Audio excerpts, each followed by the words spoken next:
สบายเนาะนี่มีเราจะมาเรียนรู้วิธีการโหลดโปรแกรมฟรีจากอินเทอร์เน็ตลงสู่คอมพิวเตอร์ของเราเนาะก่อนอื่นมันเราก็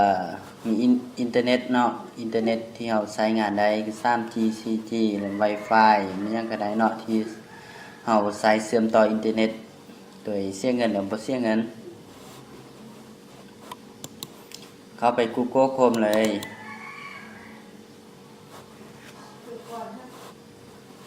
Google Chrome แล้วก็ไปพิมพ์คำว่า www.99.com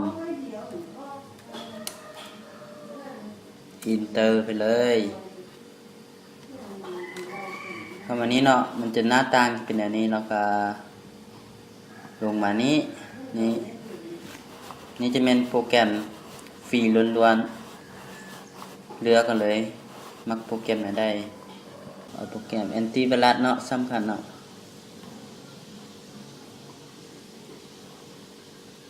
นี่เลยตัวนี้ตัวนี้กับ70หนึ่งด้วยเอาจากอันกระติกเอาไปเลยเนาะ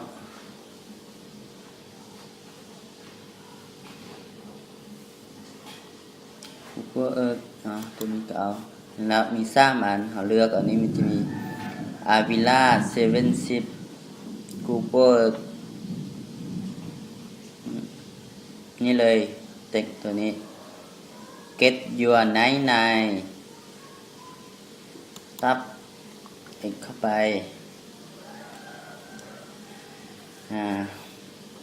มันจะโหลดให้นะจะโหลดเขียนนี้ท้าแป๊บหนึ่งโปรแกรมที่เราจะโหลดอย่างทราบมันนะเมื่อเดียวปึ๊บแล้วเปิดเลยเนาะ Open รันเลย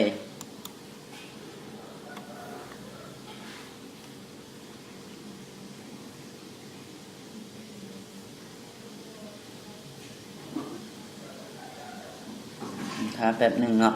มันติดตั้งให้อัตโนมัติเลยแกม